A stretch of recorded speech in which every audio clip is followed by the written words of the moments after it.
Welcome to 365 Christian Men, where every day we aim to inspire and encourage with real-life stories about men.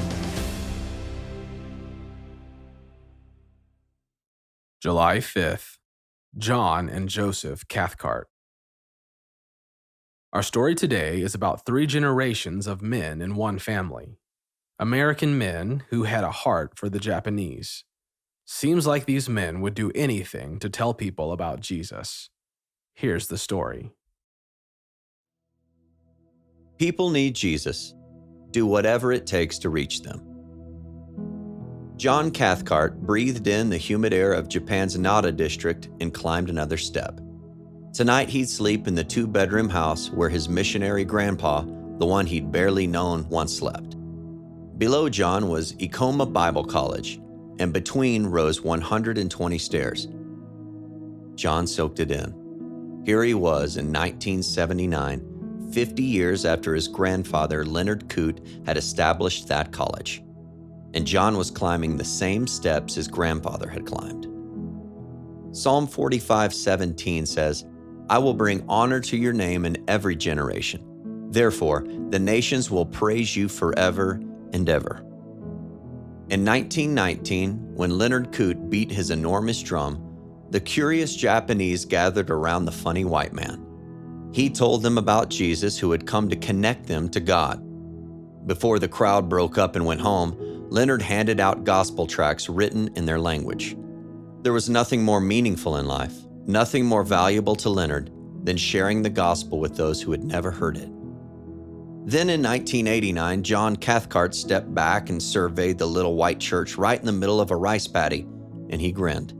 The #1 TV show in Japan was Michael Landon's Little House on the Prairie, and this church in the rice paddy looked like the one in that series. It wasn't an everyday thing to build a church in a rice paddy, but God always made a way.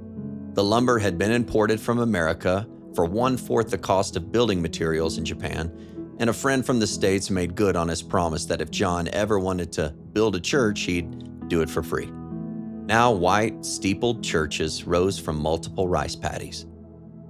Curiosity about the church that looked like the one on television drew the Japanese. There they learned about Jesus. Nothing gave more lasting meaning. Nothing was more valuable to John than bringing the gospel to those who had never heard it. In 2019, Japan Joe, aka Joseph Cathcart, age 29, flashed his engaging smile as he handed out organic coffee to a Japanese mother in a royal blue coat.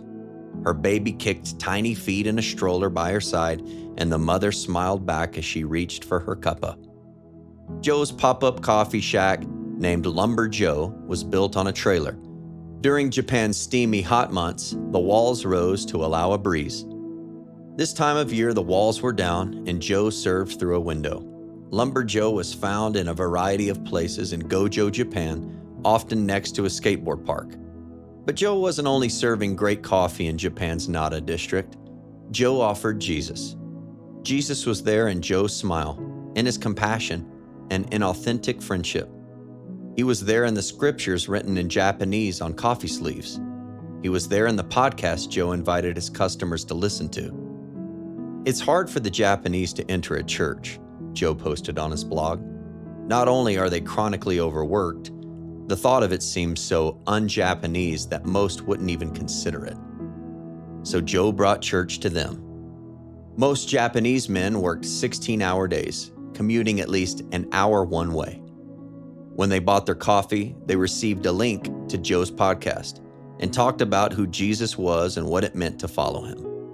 Joe thought about his great-grandfather's big drum and his father's steepled churches. His family had shared Jesus with Japan for more than 100 years. Nothing in life was more valuable to Joe than sharing the gospel with someone who had never heard it. What message do you want the generations after you to share?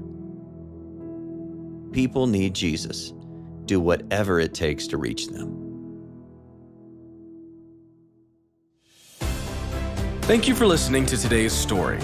Every day of the year, our hope is to inspire you with real-life stories of faithful men who have gone before us. Hebrews 12:1 says, "Therefore, since we are surrounded by so great a cloud of witnesses, let us lay aside every weight and the sin that so easily ensnares us. Let us run with endurance the race that is set before us." Join us tomorrow for another story at 365christianmen.com.